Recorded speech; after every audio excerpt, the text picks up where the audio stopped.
Yesterday, some netizens asked me why I hadn't posted videos about my goddess Pocky Sharma for several days. They are very concerned about Pocky and Modi's dynamics. Actually, I've been quite busy recently with a program to write, and I'm also learning painting, so time is a bit tight. Plus, with the meeting between the leaders of China and the US, a brief period of peace for several months has been basically confirmed. Both sides have agreed to a one-year truce while preparing on their own. I also need to digest some information and respond to these important current events. Of course, once the major events have been commented on, we enter garbage time or entertainment time. This channel will never forget our mascot, my goddess Pocky representing Gaudiya Media, and the high priest of the Bharat Empire, Modi. I checked the recent video list from First Post. To be honest, the style of Indian media really reflects their lack of basic understanding of the world.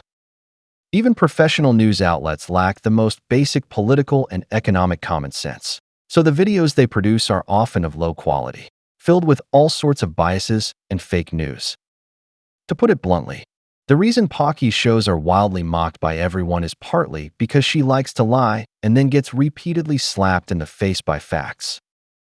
But on the other hand, as I've mentioned many times in my previous videos, Indian media is generally just plain stupid.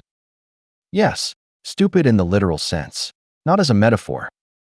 They have a hard time truly interpreting the real meaning behind a major news event and what real impact these big events will have on India. In this episode, we'll pick a few examples to explain to everyone. Now, entering fun time. First video. Pocky reports on the meeting between the leaders of China and the US resulting in a temporary truce with no major breakthroughs. I understand the Indian mindset of not wanting peace between China and the US, because it means Modi will be in dire straits, repeatedly humiliated by Trump and Xi Jinping. Pocky seems to hear the sound of Trump swinging a whip to beat Modi, even in the studio. The political strongman Modi she worships is actually a soft pushover who gets bullied by everyone, too afraid to confront anyone head-on, just hiding in a dark corner crying, hoping the two muscle men from China and the US will fight each other so he can get temporary safety. In fact, all mainstream media believe the China-US truce is of great significance. This means the US has compromised with its opponent for the first time on a major strategic level. None of the tariffs threatened by Trump have taken effect. The US has also lowered fentanyl tariffs, and the overall tax rate for Chinese goods exported to the US has dropped to between 30 and 45%, lower than India's. Given that what China exports to the US now are basically irreplaceable products, and tariffs are paid by US importers, this means China has one more buffer time. Moreover, the proportion of China-US trade in China's GDP has reached the point where China doesn't care anymore. In the future, if the US launches another trade war, the effect of tariffs will be greatly reduced. Of course, China has also paid a price. China has delayed the second wave of strengthened rare earth control measures by 1 year, giving the US a certain buffer period. But replacing rare earths will take the US 15 to 20 years to complete, and China doesn't care. More importantly, Trump has repeatedly backed down in the face of Xi Jinping, and the US's international prestige has taken a huge hit. All countries around the world have seen that China not only says no to the US, but is not afraid of US retaliation, forcing the US to truce. Even Trump has posted calling for AG2, which means China has quietly gained equal status with the US. This is a status won through powerful strength and struggle, marking a great elevation of China's international standing. This also means the beginning of the G2 pattern, under which India's room to maneuver is greatly compressed. Many things that Indians expect will not happen in the future. My prediction is that if India cannot resolve its trade issues with the US by the end of the year and regain the US market, Modi and the BJP clowns will soon realize that faking data cannot last forever, and India's economy will face serious problems in the first half of next year. There are still a few months left. I guarantee Modi will definitely submit. The only thing he can consider now is in what way to kiss Trump's ass. Of course, if he prefers Eastern culture, He can also choose to kiss Xi Jinping's ass.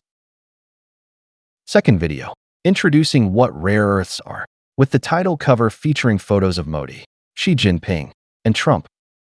I think this is hilarious. China is the largest rare earth producer and has absolute control over the rare earth supply chain. So I'm not surprised Xi Jinping is on the cover.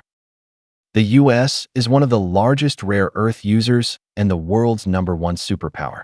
So I'm not surprised Trump is on the cover either. What I'm curious about is why Modi is on the cover of this video. Does the cow dung of the Bharat Empire have the same magical effects as rare earths? Does putting Modi's photo on the cover really mean India plays an important role in this rare earth war?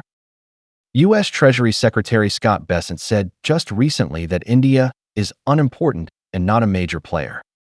Has it been only a few days since your U.S. Master's whip last beat you, and you've already forgotten your status? India is neither an important player in the rare earth supply chain nor a major rare earth user. Its industrial level is so backward that no one would think of India in the rare earth war. Compared to this cover, Modi should appear on the cover of news about building toilets.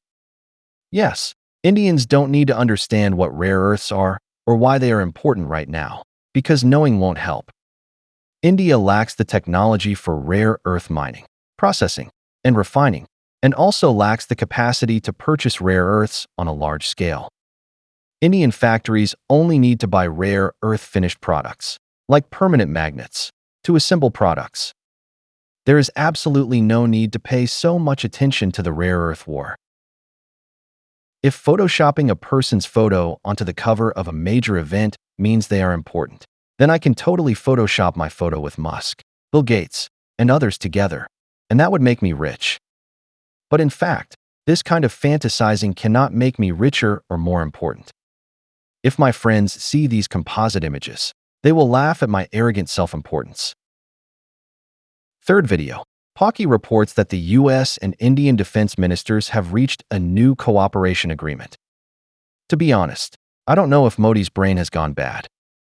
The US is bullying India, imposing 50% humiliating tariffs on India, and constantly humiliating India in the media by saying India is unimportant, has no cards to play, and can't even beat Pakistan. If India wants to submit, Modi can follow my advice. Don't talk big. Keep his subordinates' mouths shut, and fly to Washington right away to kiss Trump's ass.